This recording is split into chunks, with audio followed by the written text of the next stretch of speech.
Nick, it sounds like you're at the ocean. What's that? I'm hearing like a fan coming from you. All right, guys. Hold on. Yeah, no, your mic is way too loud. Turn your mic down if you can. All right, guys. YouTube apparently doesn't want a kid with a mustache to show broadcast rights. Broadcast clips he doesn't have rights to. Whatever. We are so back, Bluff City. The second you said F, I'm like, why are you saying F? Like, what? Why are you parents like, Rito? What up? Hello. All right, Nick. We'll give people a second to funnel in, but like, I know you caught what I was saying. Is this all right though? Yeah. Say it again. Is the fan noise gone? Yeah. All right. Did you bump it on Twitter? Let me give people a sec. All right. Nick, did you hear what I was saying about the Creighton game? No, Bluff City. It just I thought we were good, but thank you. You're the one who brought it to my attention. Numbers will get back up. All right, we're back to 20, Nick. What do you think about what I'm talking about of Purdue funneling Newton and Spencer into Edey and making them take tough twos, and the fact that if Samson Johnson's in the game, like, yes, UConn can be physical with the guards, force turnovers, and guard Purdue like teams who have had success guarding Purdue, but like they also have a chance to guard him straight up with Clingan if he's in the game. So there's a lot of different angles here. Just go into what you're thinking for us. Yeah, I think Edey's fine on both ends, to be honest with you. Personally, like, and I don't know if you agree with me, and I think this is pretty like bold to say. I think a lot of people, like, casual people that just watch pretty casually wouldn't notice it. But do you feel like Clingan is, besides him dunking the basketball when he's pretty much wide open, do you think he's kind of soft down low offensively? Well, okay, against Illinois, he had a couple finishes where it's like, you know what I'm saying? Like he did against Alabama as well. Like, unless Hurley's drawing up a play, I remember like down the stretch, they abused Nelson. Like, they had like a ball screen below the free throw line. It's through a loop like twice in a row. Like, it was just simple. But besides him like drawing up a play for him, I don't really trust Clingan to score down low, let alone score on Zach Edey down low. And I kind of heard what you were listening to, and I agree with what you said with Edey doesn't get foul trouble. He's too smart. He's way too smart. He won't get foul trouble. On the flip, though, you got to worry about Clingan tonight. You got to worry about Clingan. And their ceiling, especially in a game when the best player is the post player, which we got to be honest, UConn hasn't really played a whole lot of teams this season where the post player is the most dominant player on the court, let alone the player of the year. So I really think that Edey does what he wants. And I'm not, this is not me just talking shit on Clingan. Like, I really respect Clingan. I think he's great. I think longevity, his career will be much better than Edey's. His future is brighter. But at this very moment, I think Edey can do what he wants. And I think Edey can go for like 20 and 15 without, really even breaking a sweat. I think Samson's no match for him either, on either side, honestly. Samson's not really much of a threat offensively unless it's a hoop at the rim as well. So I'm cool with Edey. Like, I some people are like, well, if Edey doesn't get going tonight, Purdue won't get going. But I'm on the side. I have been this whole tournament where, like, if we get this matchup, I'm still confident, like, in Edey. I respect Clingan. Maybe when Purdue, like, if Braden Smith tries to get to the rim or Fletcher Lloyd or Lance Jones, then I respect Clingan enough to be like, okay, I'm a little scared of that. Like, he can definitely impact their shots, but not Edey. I'm really confident in Edey. So Bluff City with this point, that's kind of what you were talking about, Nick. And, like, let me act it out. Clingan doesn't catch the ball in the post like boom, like a think of like Eric Dixon or like or like if we're talking about or like an Oduro and also like it's like a power dribble and he's not a power dribble guy. That's not what he does. That's not what he does. And like, if Edey's like, okay, Clingan slipping to the basket or having these wide open dunks on oops and stuff, that's not there against a team with a great rim protector or a big like that. Yeah. That's why they struggled to score against Creighton in both games this year. And like, as great as Kalkbrenner is, what is it, 3-time Big East Defensive Player of the Year? Edey's that, but arguably better. So like, if you're taking that part away from UConn's game, it's a lot more on Tristan Newton. And Tristan Newton's a first-team All-American. I'm not being disrespectful. I'm just saying when UConn is like kicking San Diego State's ass, kicking Illinois' ass, right? Alabama, you won by 14, blah, blah, blah. They 8 for 11 at halftime. It's like UConn won't kick Purdue's ass offensively. If UConn wins this game double digits, it's because Clingan's guarding Edey one-on-one and they can't get any open threes and Edey's taking tough looks. Or even when Edey's out, or when Clingan's out, Castle, Spencer, Newt, and Diarra are giving the guards hell and running. That's how UConn wins this game by double digits. There's no way. I'm very confident saying there's no way UConn is going to cook in the half court.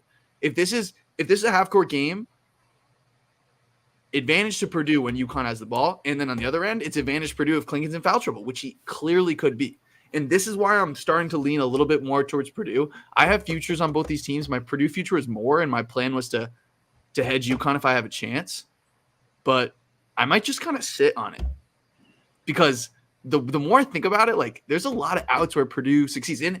But okay, let me go back to the angle of like, do we think Castle, Spencer, Newton are going to terrorize these Purdue guards? Do we think in the scenario where Samson Johnson is trying to, like everybody else, like the Awakas, the Aidus, the Ikes, if Samson Johnson's there and the UConn's doubling, could they be fantastic at that, enforcing a lot of turnovers? Like, what do you think about that? I think turnover-wise, I think that Castle is their best defensive player by far.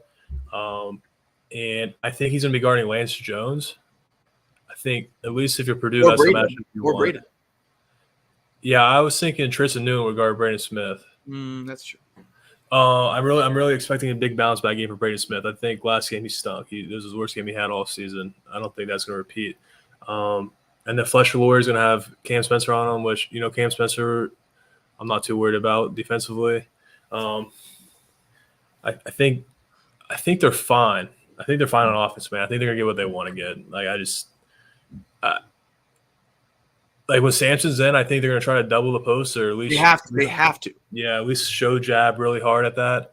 Clingan, they're going to try to let go one-on-one, which I still think like you're fine off that. But you're saying Edey's fine? You think Edey's going to shoot 60, 70% on one-on-one opportunities? Yeah, I do. I think he's completely fine one-on-one versus Clingan. Yeah, one-on-one. I mean, against Burns, like Burns was such a big body, he was kind of bouncing off of him a little bit, but he was so getting to his hook shot. I think it's gonna come down to Clingan. It's just gonna come down to he's gonna be able to bury him under the rim. I think that there's not I don't think Clingan's gonna be able to give him a bunch of resistance and push him out. Yeah, I mean last year. So this is how I think about this game. And I mean, this is UConn team's much different than the last year's UConn team. I make this UConn team like a 6-point favorite over last year's UConn team, honestly. But they were -7 last year in the title game versus San Diego State. And I told myself going to that game, there's no chance San Diego State can cover this game. They don't have the offense. And you can't beat UConn with you can't stop them offensively.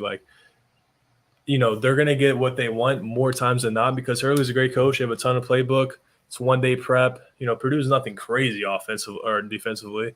Obviously, that's not their identity, but they're very well balanced, of course. But there was no ceiling for San Diego State. They were capped offensively. They were not a good three-point shooting team. And if you can't rely on the three ball, you can't score with Clingan at the rim efficiently either, or Sonogo even last year. So, this year though, I think the ceiling for Purdue is really high, and I think this is the second best offense in the country, despite what any of the numbers say. Right behind UConn, and I think Purdue will be able to. They'll be capable of playing a good, solid 35 to 38 minutes in this game, and that's what you kind of need to cover +7. If we're not even talking outright, you probably need a good 35 minutes of this game. And I mean, you got to play damn near perfect. I mean, we saw what Alabama did.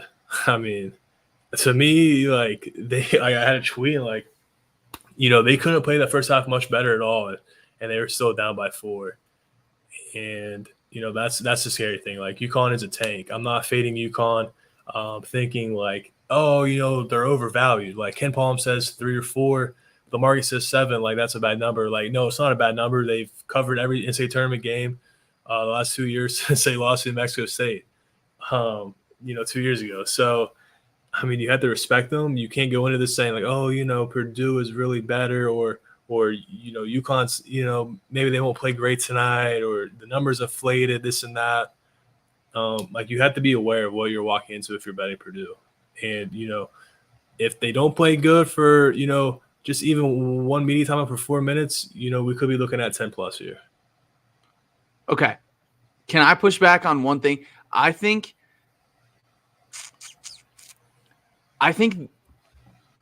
you say UConn's the best offense in the country. And like when you're playing a team like Alabama or a team like Illinois or a team like San Diego State, which although elite defensively, you're not elite defensively. San Diego State's elite defensively, like guarding your man. You know what I'm saying? That's why they like kicked Yale's ass. Like or a team that but like Illinois, Alabama, it's like even Northwestern, like UConn can do whatever they want, right? With their complicated scheme, with their balanced offense, with Clingan setting screens rolling, with Newton, Spencer, Caravan, Diarra, like they can get whatever they want. What are the games where they didn't get whatever they want this year on offense? Okay, and what is the trend? Okay, Tristan Newton went nuts against Kansas. I know, but like he hit some crazy shots. And the reason that these numbers are low from the Spencers and the Caravans of the world is like they weren't getting good looks.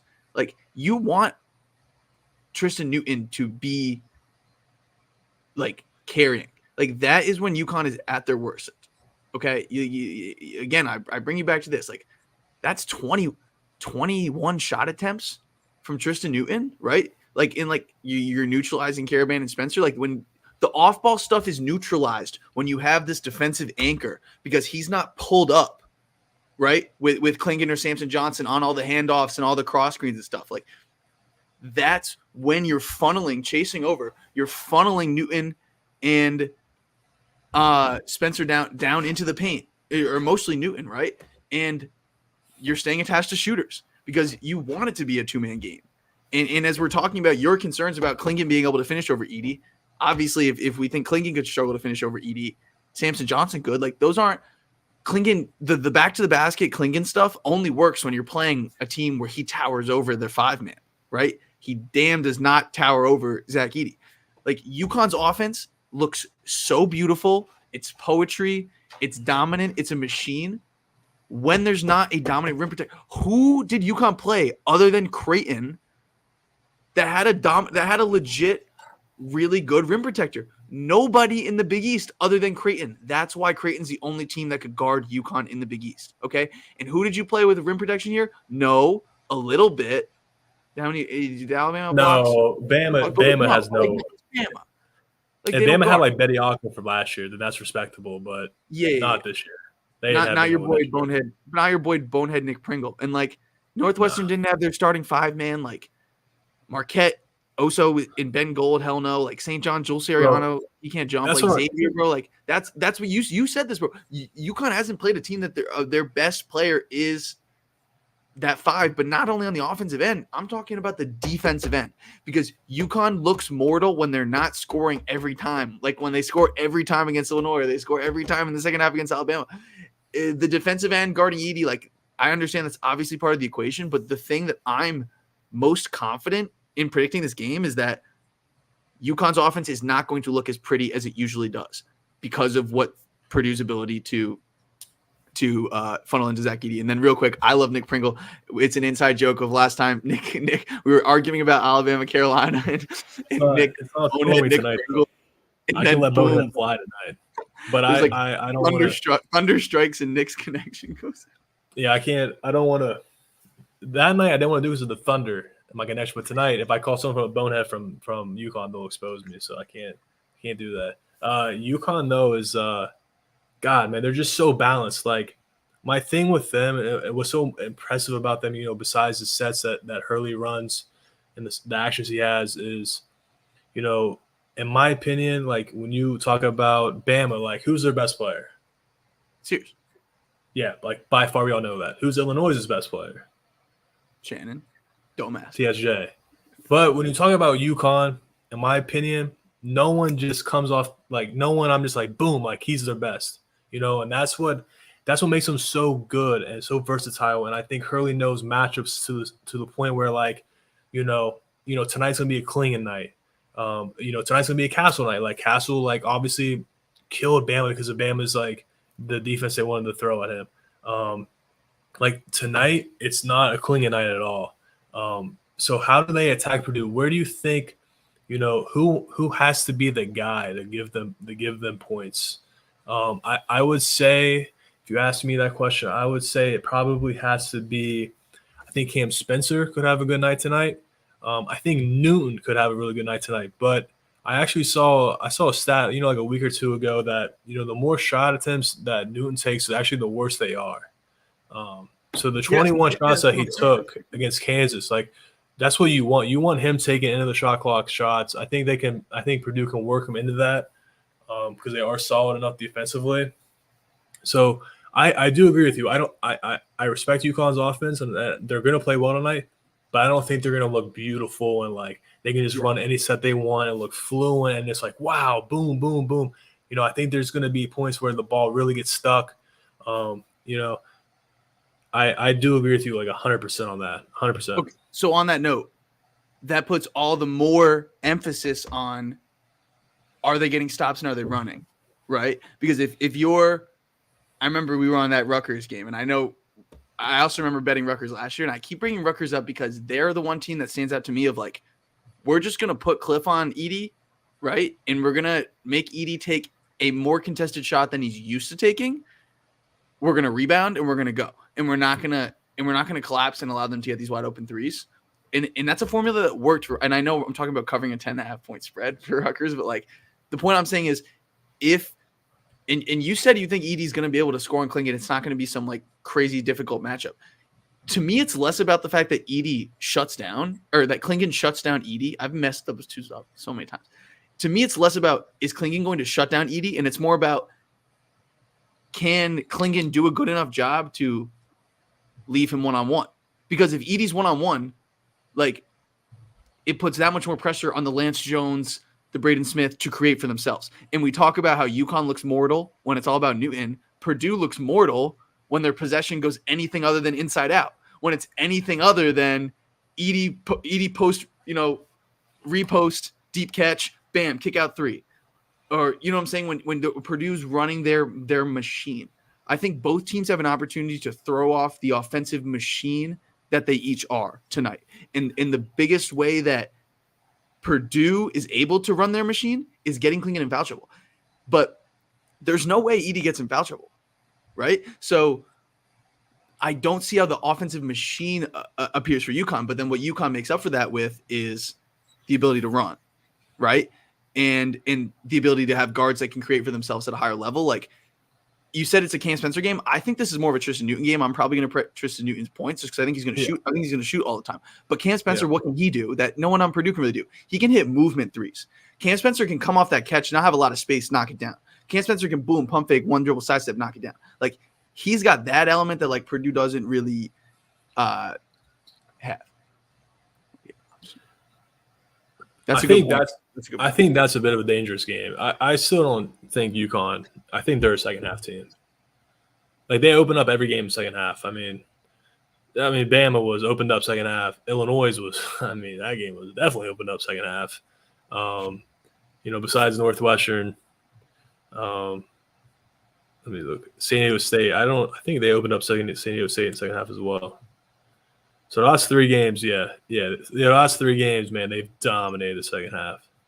But also that's the thing. If they struggle to score in the first half, and let's say Purdue's up like 5 or whatever, it's tied at half. Like, there's only what can Dan Hurley do to counteract what Purdue's going to do, funneling shit into Zach, other than like running more or just like, you know what I'm saying? Like a lot of his sets and his stuff, like.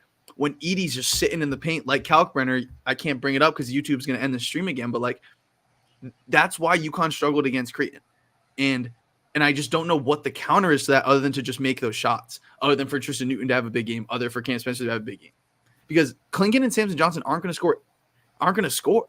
I feel like maybe there's some lobs, but like Edey can chill so deep because that's the formula was there with Creighton, and like. I'm nitpicking, guys. Like UConn is a historically great team, but like 7.5 is kind of crazy. And I'm not betting Purdue. I do think 7.5 is. I mean, but UConn could. I mean, UConn could win this game by 15. I don't know. Yeah. If that like I didn't know Bluff City Friar. I didn't know that you had predetermined like that you wanted to bet UConn. which if I had known that, I would say, yeah, betting them live, I think is the way to go. Yeah. So the number point, like 7.5, is it pretty crazy to think Purdue is getting that much? It is. Like, all year, in my opinion, it's like these were the two like teams. Like, this is definitely the clash of the Titans. Like, this is the matchup we all deserved. It's the matchup we all wanted. Like, this is the true 1-2. So like 7 points, between the 1 and 2, like that is on a neutral. Like, that is so rare. Like, there's not many years where this is the case. Like, do I truly think UConn is 7 points better? No, but like I said, just 1 4-minute poor drought for Purdue, and I mean it could be lights out like that. Real quick, like just to bring up one numbers thing that I like offensively, like UConn. So UConn's 300th in possession length, and Purdue's actually 95th in defensive possession length. So like you can get early shots with them because I remember last time people were saying like, and I agree, like if you're Alabama, you don't want to play really fast versus UConn. Like that's going into their hands. The way Purdue plays defensively, based off that number, like they want you to kind of go fast, and UConn at 300th, I think they want to go more slow. So that's a bit of an interesting chess piece. On the flip side, though, Purdue ranks 244th in possession length. They're cool with running sets, playing slow. Whereas like UConn already ranks 137th defensively in possession length. So my point is like Purdue will be able to play their pace, their style the whole game without having to think like, oh, we don't want to speed it up because that can create transition for UConn or go into their hands of the game. Like Alabama had to worry about that. Illinois had to worry about that because they're just generally faster teams. They want to get on run. They strive in transition. So I think Purdue, offensively will be more comfortable in this game. It just kind of goes back to what we're all saying, though. But that was just like one number thing that I kind of, looked at and agreed with. That's a good point. Another thing about Purdue defensively, think about the teams that beat Purdue, right? And I'm going to mention a team that didn't beat them, but that competed well against them in Tennessee. Dalton Knecht was hooping against Purdue, right? And Dalton Knecht left points on the table. Like he missed shots that he can totally hit, right? And he still had 37. What's key to that? What can Dalton Knecht do? He can create for himself on the perimeter. He is a threat anytime he catches the ball to score. He can boom jab. He can boom one dribble. Like he can score from anywhere on the floor. You know who else can score from anywhere on the perimeter? Which Casey Tominaga, right? Like that's what Nebraska was able to do. They were running. They were hitting all these threes, but it's like they were hitting threes because of they would be able to create on the perimeter. It's not like they were running the beautiful machine that UConn does. And then Northwestern, like Bowie, who's like, I understand UConn kicked Northwestern's ass and Bowie looked horrible. So this might sound crazy, but like in a matchup against Purdue, I would rather have Bowie than Tristan Newton. You know what I'm saying? Like Tristan Newton is fantastic. And the reason they've been so dominant is, as you're saying, like who's UConn's best player? I don't know. You could say Clingan's their most important player. Newton's their first team All-American. Cam Spencer might be their most important player. I think there's an argument Alex Caravan's their best player, and Steph Castle's the lottery pick. Like, they're insane. Like, UConn is insane. But the Purdue matchup defensively is problematic. And, like, Tristan Newton isn't – if Tristan Newton hits 4 or 5 – if Tristan Newton has to hit 4 or 5 threes for UConn to cover this spread, like, that wasn't a good bet. He shoots 31% from deep. And, like – I feel like I don't want y'all to think I'm so anti-UConn. Like, they're the best team in the country. They're a better team than Purdue. I trust them to bring their A game more than I trust Purdue to bring their A game. But, like, I can't stop thinking about how Purdue is able to blow up what they want to do offensively and how it's going to make UConn's guards have to play out of their system. Like, Spencer and Newton, like, sure, they're the best. You could argue they're the best backcourt in the country. But, like, in terms of, like, pure guard skill – like against, if you're plopping these guys on other teams, like, no, they're not. Like, it's so much about how good UConn is. I don't know. I don't know if I'm getting this. Do you have props like pulled up by any chance? I have them probably off the dome. I've been looking at. I'm gonna give out my favorite prop now. What is it? It's TKF over points, but I don't know what the total is. Really? Why? You think he's gonna just bully Caravan? Like, why is that something they go to? I gotta know the point total, bro. Yeah, it's a banger. Probably bet. like 6. It's a banger bet. Why? Banger bet. Why? It's a banger bet, bro. Let me know the points. I gotta know the points first. In my head, I'm thinking like 7.5. I don't know though. It's not even listed on mine. No way. No chance, bro. He's not even listed. Let me see. It's not listed on DK. I think I'm gonna bet. I think I'm gonna bet Tristan Newton over 15.5. Tristan Newton's gonna shoot like 16, 17 times in this game. Yeah, based off pure volume, I like Newton. All right, chat. Can we make some noise from a? Oh, 5. Okay, Bluff City. 5.5 minus 105.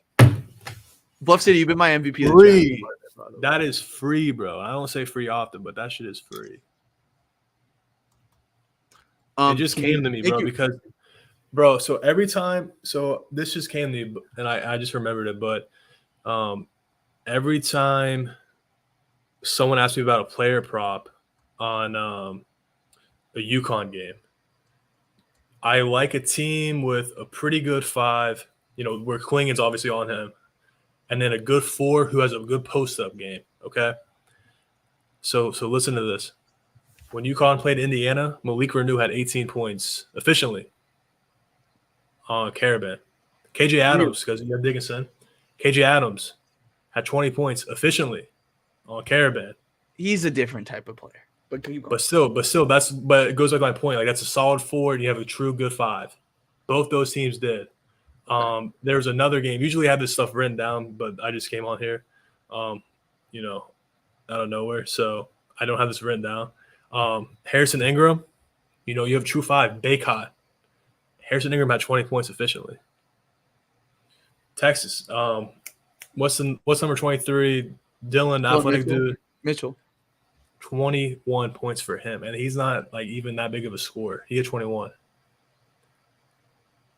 Bro, TKF has no outside game. He's not a stretch 4 at all. When he's scoring, it's all post work. It's dirty basketball. He's not that good. He's not as good as any of the players I named, but I mean, obviously 5.5 points reflects that. He has to make 3 shots. He's gonna shoot, more. He's gonna get a few shots. But I'm telling you, Caravan as a 4 in the post that's not where he's best defensively. I really like him guarding stretch 4s, finesse 4s, not bang it 4s, bang it down low 4s. I agree, but okay, if you don't think that Purdue's gonna want to have Mason Gillis out there if they're leaving Edey one-on-one on Clingan, because then you can kind of dig at him easier because TKR's chilling inside. Yeah, so I don't disagree. Like, when Mason Gillis comes in, it's usually for him, and it's for floor spacing, which, usually, you want floor spacing if a team is doubling Edey because, you're getting wide open looks. I think TK could play a little extra this game because he hasn't played over 16 minutes since round 2. Right, he's not going to get a ton of like. Let me see this. He's gone over that prop every tournament game except for 1. I like that. I didn't even know that. See, I didn't even know that going into this. I like that. I like that a lot. See, this just came to me on the fly because I was thinking about props. And yeah, I like TK tonight, man. That's a good prop in my opinion. Luke, he's not playing that many minutes. He's going to play 15, 20 minutes. Like, that is what it is. But my point is, like, usually Gillis is in the game to make 3s. And that's because teams are doubling Edey. They're wide open. Like, that's why Purdue's the best 3-point shooting team in the country, because they're wide fucking open. But, with Clingan in the game, Dan Hurley's going to be like, let's one-on-one with him. Like, why would you not? So TK, might play a little bit more of this game because of that. I just think that there is potential there in the post for him. If he doesn't play, a lot of minutes. I kind of like your angle here. 2 things. One, is it that you don't think Caravan? I understand the data of all these 4-men having good games, like have a good 5 alongside them, but like, you don't think Caravan can hold his own against TKR? Like, TKR was scoring on like who last game? Like, was it? No. I don't disagree. I don't disagree. Like, yeah, DR. I I just think, Carabin is like really skinny. He's not a big bruiser guy. Like, I don't think there's a lot of resistance He's there. tough, I think bro. I don't He's think there's a lot of tough. resistance though. He is tough. Like, he's a good player. I love him. Like, he's like, I'm not disrespecting by any means, but like, this is a trend I've noticed before. Like, when people have asked me for player props on the for UConn games, like, I instantly look at who the 4 is, and if I respect the 4-man just a little bit, I play that 4-man. And I knew the Harrison Ingram off my head. I knew the KJ Adams off my head in the movie Renew because people had asked about that. I gave them all 3 of those, and they all hit. And then, like, it's just as like that's like because they won't double TK at all. Obviously, it's just 1-on-1 in the post. So That's true. It's just tough. It's just tough when you're asking for 3 field goals out of a I know guy that's that might only be like 15 minutes. you want when you do player props. I will say like I cap volume. Like I cap like okay, this guy's gonna get a lot of shots this game. Like the Newton angle, like we really think he's gonna have to be the guy, so he should get more shots. TK doesn't really have to be the guy. It's just more of like a matchup where I want to attack this player defensively, and I kind of like their matchup. So, 15, 20 minutes, he's probably going to shoot, I don't know, 5 or 6 times. I don't know. It depends if he gets going early or not because he can. He does look to shoot like a shot. Like That's true. That's what he's in there to do is to be that bully. When he gets the ball in the post, it's going up 8 or 9 times out of 10. That bit is going up. It's going up. So. All right. Can I take a quick moment? Bluff City brought up. I didn't. Can I please victory lap the Stefan Castle over half a 3 bet? First possession of the game, he's wide ass open. It's in and out. Second possession of the game, he's left wide open again. Steps into it. Yeah. So I didn't really get to watch. That was one of my best bets of the year. That was nice. Come on. I didn't get to watch the start of that game. I was in an Uber, but was Alabama disrespecting Castle like they were? Yeah, they were treating him like Cadell. Like they weren't anywhere near him. So the first one was in the flow of the offense. He took it. He missed it. The next one, he's like, oh my God, you're not going to guard me again. Takes a dribble, hits it. Please humor me. Make some noise in the chat if you tail on that. That was one of my best bets of the year. I still think that's. Do I take it again today? Honestly, I don't know if I take it again today. Wait, say that again. I still think that's like the laziest cop out BS defense Nate Oates can do. It worked against Carolina. I know you're mad about it because RJ Davis missed every shot. RJ Davis fucking stunk, bro. I've never seen someone play so bad in their life. It was embarrassing. All right. Any last things from the chat? As we are the games. How long till the game? What time is it at? Yeah, we never even talked about this, and we don't really have to talk about this, but it's criminal that the game starts at 9:20 on the East Coast. Yeah, my girlfriend will be asleep at halftime, so I'm at we got 40 minutes. Before we sign off here, does anyone have any props that they want to look at or they like, or you can drop them in the chat or whatever, and we'll tell you if it's if we like it or not. Slat. Nick and I just kind of went this whole time saying Purdue's being disrespected, but at the same time, I don't want to go against UConn because there's a scenario where they run away in the second half. Interesting. That's a really why. Sell me. Why. That's a crazy. That is an angle I would never think of betting. All right. Sell it. You know what I mean? There must be something to that text. Ladder too. There must be something to this. All right, sell us. There must be something to this that I don't know about.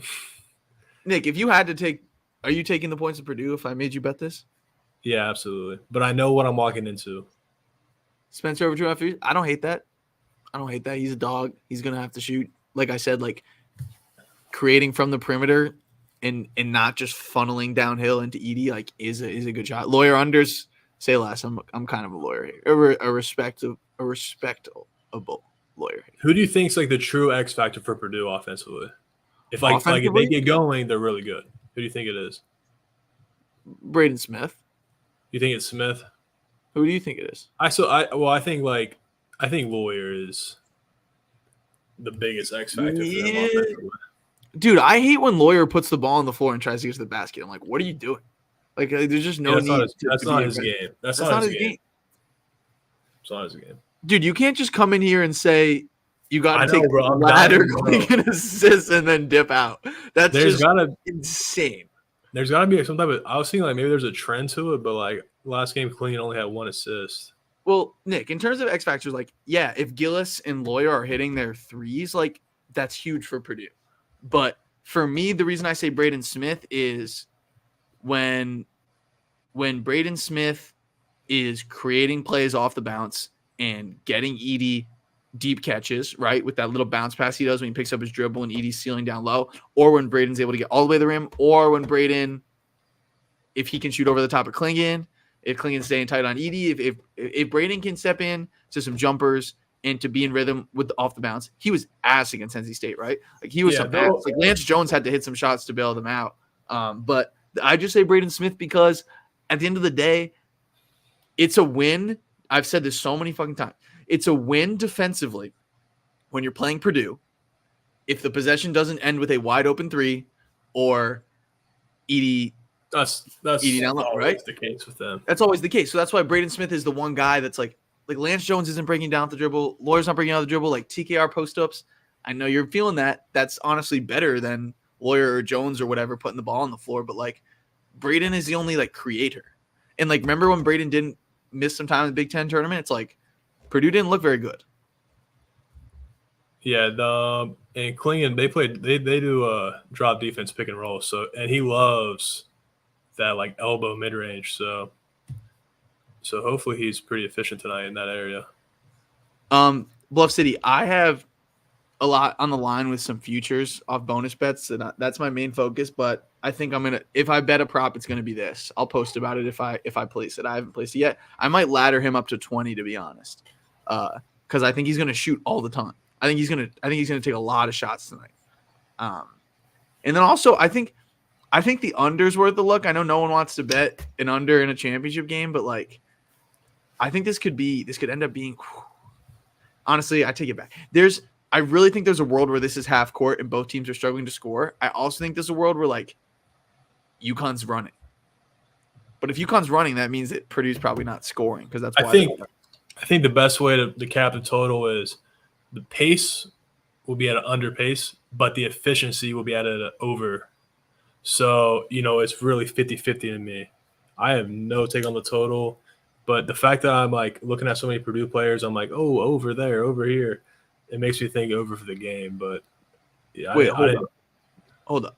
Alex Lamb, if you're here, dude, like this is one of the crazy Twitter. You can't say this and then disappear. Like, does someone from the chat want to step up and defend this guy? Like, maybe he's right. Maybe Clingan's gonna have 5 assists tonight, but like this is just so absurd that it's his lock of the year. And he's just gonna dip out. He wants to ladder it too. He wants to ladder it. He's confident. Hey, we got 30 heads in the chat. I feel like I haven't really gotten a feel for where people are leaning. Like if people could just, because I would really appreciate everybody. All right. Everybody is betting UConn, and why not? I mean, if you've been riding UConn all tournament, you're rich. Yeah. But B, if you like Purdue, you aren't saying it out loud because you're scared. What do you mean? That's my opinion. Because they could get wrecked. And then you're like, oh, how did you bet Purdue, man? UConn's covered every single game for the last 2 years in the tournament. And I get that. I get that.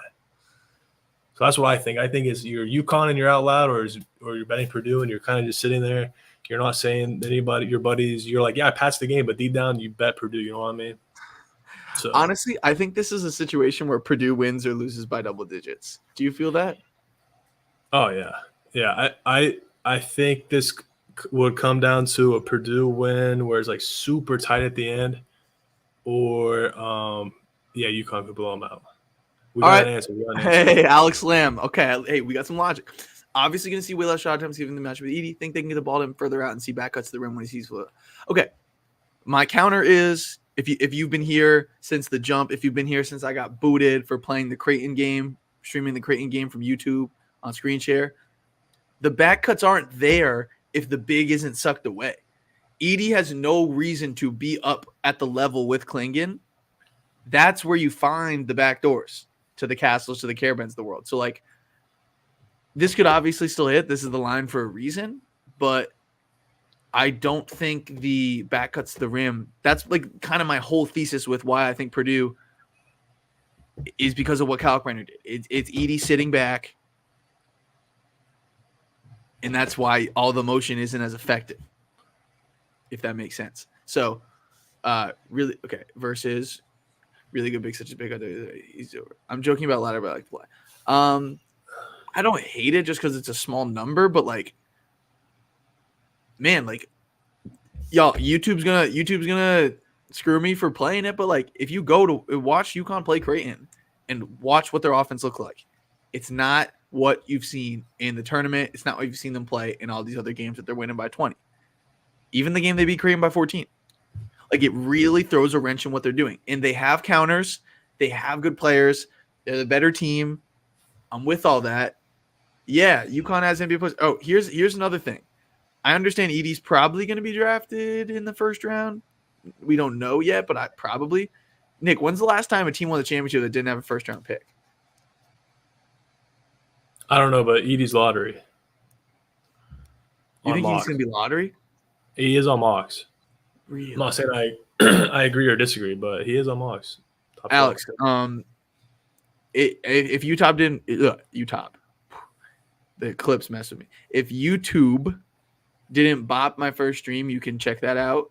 But like, he can dish 2 dimes, but like, if you're asking for a big man to hit an assist prop, like you want to have like a clear vision for how it happens. Like, I don't see what the vision is. I don't see what the strategy is. I could be wrong, so don't be mad if it's your life. This is just my opinion. Like the easiest way to cap big man for assists is like if you know a double team's coming repeatedly. Like, everyone likes Edey props because they know, like, double team kick out shooters. That's not the case with Clingan. Clingan might get assists, just from like staying at the elbow and like, throwing it out to the wing. But besides that, I don't really know how he racks up the assists in it. Yeah, flipping it to Cam Spencer out in the wing. Yeah, I can see that. Something simple with pass anyone can make, but nothing like real crazy there. Okay, question: If one of these teams gets down by 10 in the first half, who do you think is more likely to, like? Okay, that's a stupid question. The answer is obviously UConn, right? Do you agree? Do you think it is? Like, if UConn gets down 10, are you gonna actually be nervous? And did you know that UConn because Purdue has the least amount of kill shots? I'm pretty sure I saw. Yeah, so it is reversed. Like, UConn's the best kill shot team, and Purdue's the best at limiting them. So there's that. I say no because when they were tied with Bama, and Bama had a good run in the second half, they were minus 3.5 live, and I was like, come on. Like, that's like, no doubt in my mind, it was like, okay, yeah, UConn's about to cover that easily, and they did. Tonight, if they go down 10 in the first half, I would assume, like, at that point they'd be plus points, so I would take UConn. But if it's like a 50-51 possession game, I'm not confident in taking UConn live. Right, because if it gets gritty, grimy in the half court, advantage Purdue. They have the most dominant player in the sport. Like, okay, and quickly on Braden Smith's over. There, unlike our Alex's thing. Bro, this is. I see how Braden Smith gets to it, but I don't love it. I keep everyone every time someone brings up a Purdue player prop, I'm like, ooh, that sounds good. It just makes me like Purdue even more. It's bad. Spencer over 4.5 boards. Spencer's a good rebounder. I think that's kind of low, and especially if you're guarding Edey one-on-one, like, you know what I'm saying? Like, that's usually the guy guarding Edey doesn't get the rebound.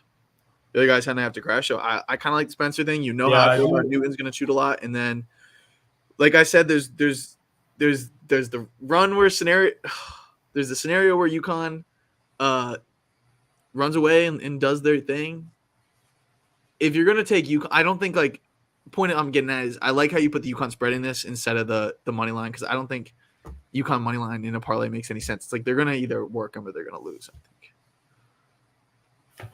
Caitlin Clark is famous. Bro, everyone in the world knows it's with a C. I don't know. I cannot believe you used a K. That is People actually crazy. people I don't do think I've butcher her seen name. anyone. People butcher I don't her think name? he did it, but some people be spelling her name wrong on purpose for just trying to be disrespectful. Like intelligent people, they be hating by spelling her name wrong on purpose. Oh, UConn's so susceptible to mid range. Like, I do agree that Smith will bounce back tonight, though. He's not playing that bad again. yeah, but either Castles or Newton's going to be up in his shorts. Yeah, no, I don't disagree with that. I actually think NC State's pressure defense Fair enough. is serious tripping, bro. Siri don't know who Caitlin Clark is. That's why I don't even. I've had my iPhone for like 10 years, but I've used Siri like never. I don't like Siri. Siri's whack, I don't bro. like Siri. Especially on the I if you do use like Siri the on your system computer, for I the- think that's wild. I think that would be wild if people use like on their touch bar. Yeah. Very insightful. Thank you, Les. You might be right. You probably are. They're The minus 275. hard hitting combo.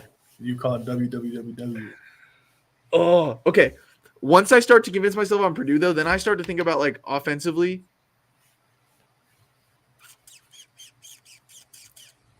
What if UConn's guarding them really well? And what if when Samson's in the game, they're like, think about it.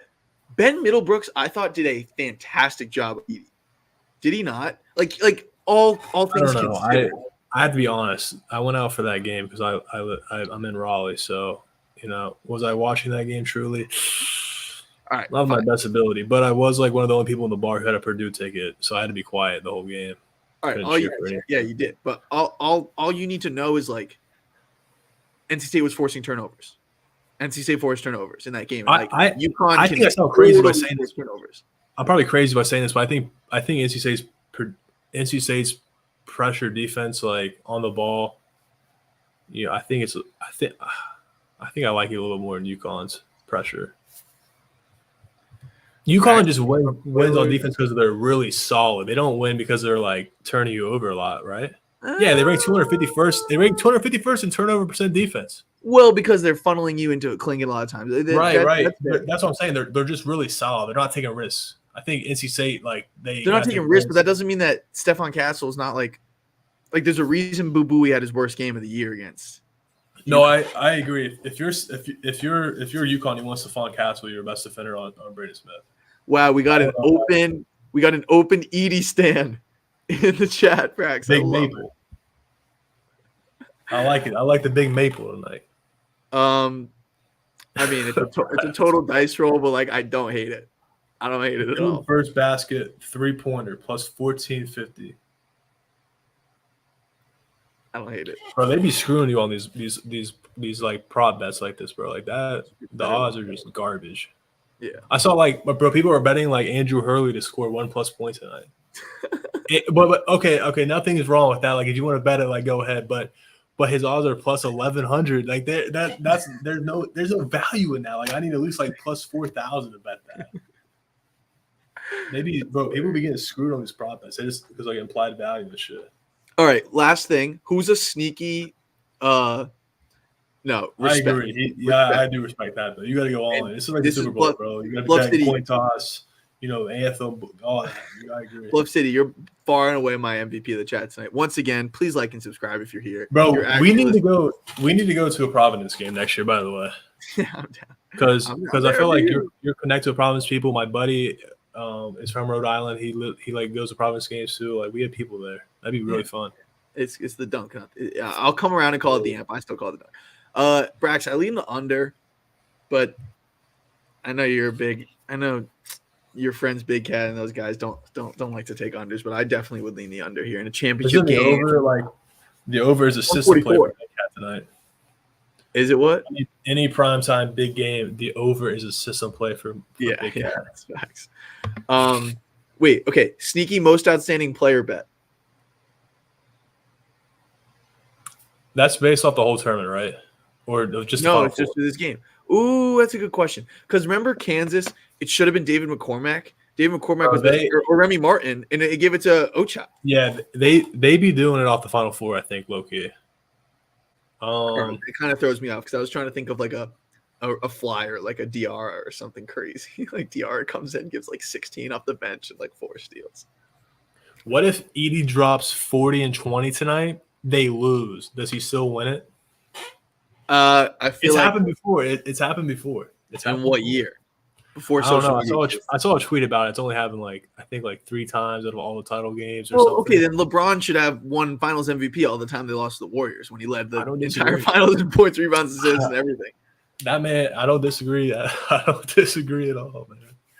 Wait, can I go on one quick rant? I forgot. I was gonna make a video about this, but I ran out of time. You know who I actually think was built the best to score on UConn? That like maybe any team this year. Nick, you're lagging. Are you there? You're lagging heavy. Hello. Yeah, my laptop's on. Yeah, I can tell. Nope, you're back. Illinois could have caused legit problems for UConn, and you want to ready for my analogy? Do you remember the Clippers Jazz series where Kawhi got hurt and Terrence Mann came in and had like 39 and he hit 7 threes because Rudy Gobert was on him and Terrence Mann was left in the corner and he was hitting all these threes and then like Reggie Jackson was scoring one-on-one, Paul George was scoring one-on-one. Like that's what Illinois could have done to UConn. And it drove me, and I wanted UConn to win, but like it boggled my mind that Brad Underwood didn't do it. It's like you could have Quincy Guerriere have a wide open three every single, or Coleman Hawkins have a wide open three every single time, or you're attacking a closeout, or if they stay home, it's like don't ask 1-on-1. Like Brad Underwood's game plan was so stupid in that game, and actually drove me crazy. Like, in the fact that he capped it off by saying like if he blocks 100, he blocks 100, and then like they had a chance to run a pro style offense and to spread the floor and to hit a bunch of threes and to get good looks against UConn. Like they were still going to struggle to defend Clingan, obviously, but like it's not like putting Dane Danger in there really changed anything. But I'm going to hunt down that Terrence Mann clip and put on YouTube. Bro, I'm trying to find this one video clip real quick of Brad Underwood from last year. Oh, the booty ball thing? We got mad about booty ball? No. Dude, he got so mad about Penn State booty ball, and then all he did this year was play booty ball with dumbass. Nah, they played really bad one game. I think it was against Missouri, if I'm not mistaken. And they asked him a question. His response was so funny. I'm not going to be able to. One more reminder also, if you're here and you've been here, thank you. I appreciate you. But please hit like and subscribe. Thank you. Right, it is. I found it. Since he's gotten here. Bro, it's just someone says, what do you think about your offense tonight? He's like, pfft. Oh, yeah. You remember that? No, it's hilarious. Yeah. YouTube, don't end the stream, YouTube, please. Brad Underwood was his offensive game plan versus UConn was like, I don't know. Poo-poo. No words. All right. But yeah, I got a shower and the game starts in 20 minutes. So thank you again to everyone who's been here. Enjoy the game. I'm going to play Tristan Newton's over and I'm going to ride out my futures and I might hedge more on UConn. My future paid more on oh, no, we got to talk about this really quick. So let's talk about the show. Okay, first of all, my boy JP Carlissimo, Seton Hall burner, he's electric. He goes, here are my questions. One, who names their dog Paul, especially like a finesse, like small dog? Like, why are you naming your dog Paul? Thing number two, is the dog in the stroller? Is the dog not in the stroller?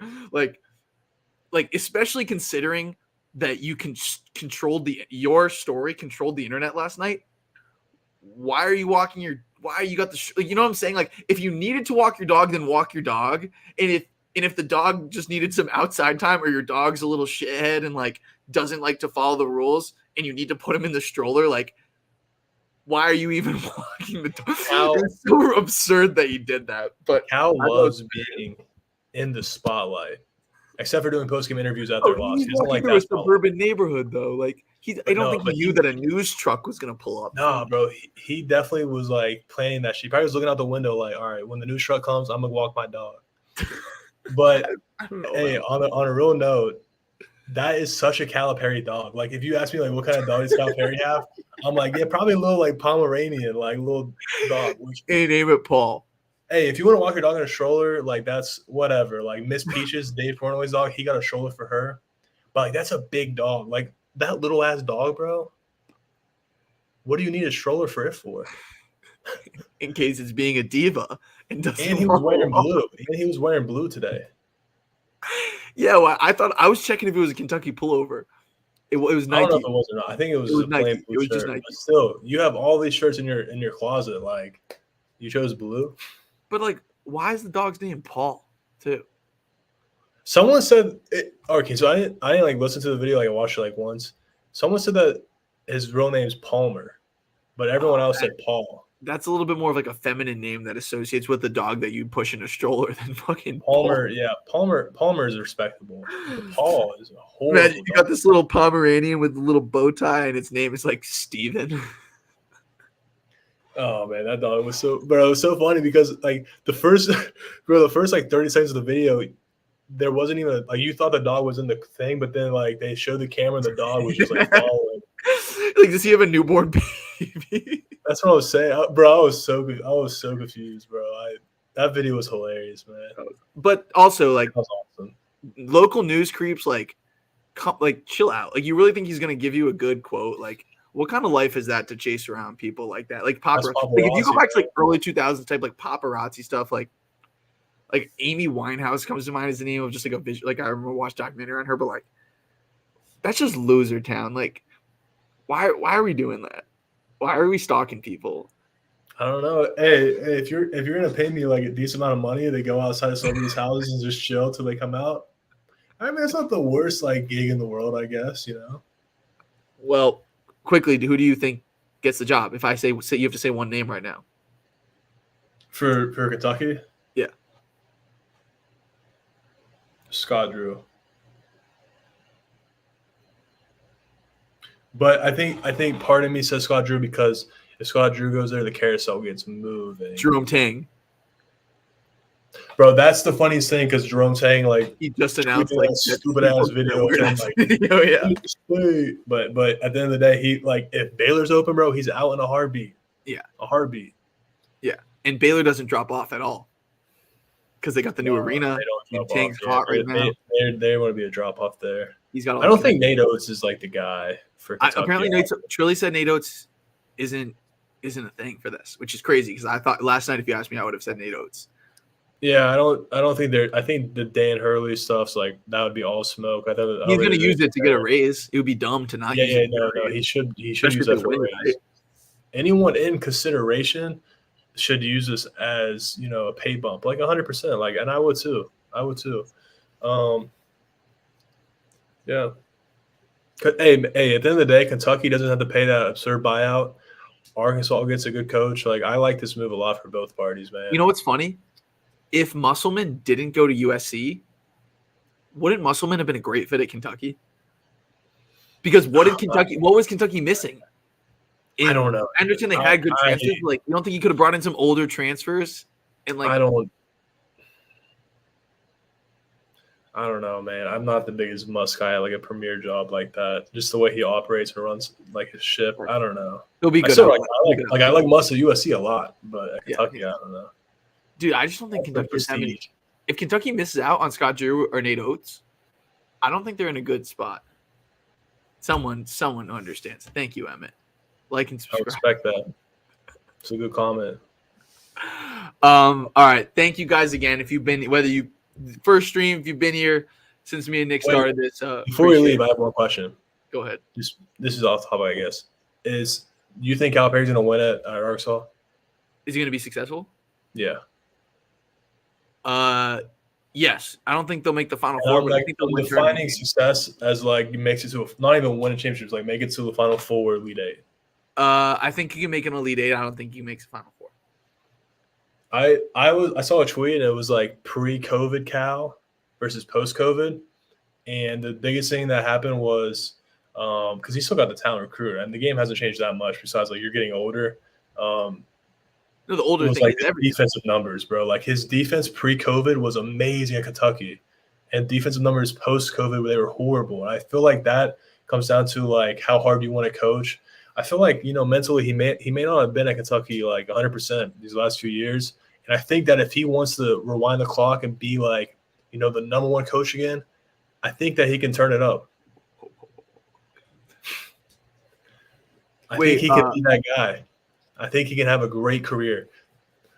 Real quick, on the Calipari defense point, I remember a bite from him, or someone told me this, of like what Calipari would do with all these freshman teams that he did such a good job. All he would do was coach defense for most, like look at 6th, 16th, 7th, 1st, 7th, 8th. Like they had so many good defensive teams, and it's because he had so much talent. He was like, just go play ball offensively, and then defense. Like what he did was coach him defensively, and then he's the offense figured out. But then he brings in a team this year where he's got absolute studs who can shoot the shit out of the ball. So it's like, all right, I guess we're an offensive minded team, and he never got them because they were young. He never got them to defend. Like, okay, at Auburn, it's like they stepped up in moments. At Tennessee, it's like, oh my God, Kentucky won a title. But I never trusted them. I didn't even think about putting them far in my tournament, to be honest. Sam, appreciate you. Of course, we got you. This year was like everyone was like boom or bust, but I was leaning towards like bust, not boom. But no, yeah, I really do think that the Cal criticism the past few years was deserved. I'm not saying she should be left off the hook, but I do think I do trust that he can turn it around and be great at Arkansas. I do. Oh yeah. All right. Well, we'll end on that note. I'm the only thing I'm taking out of my props is Tristan Newton's over. Good stuff, Nick. Good luck with TKR, and thank you guys again. And enjoy the game. Peace. Yes, sir.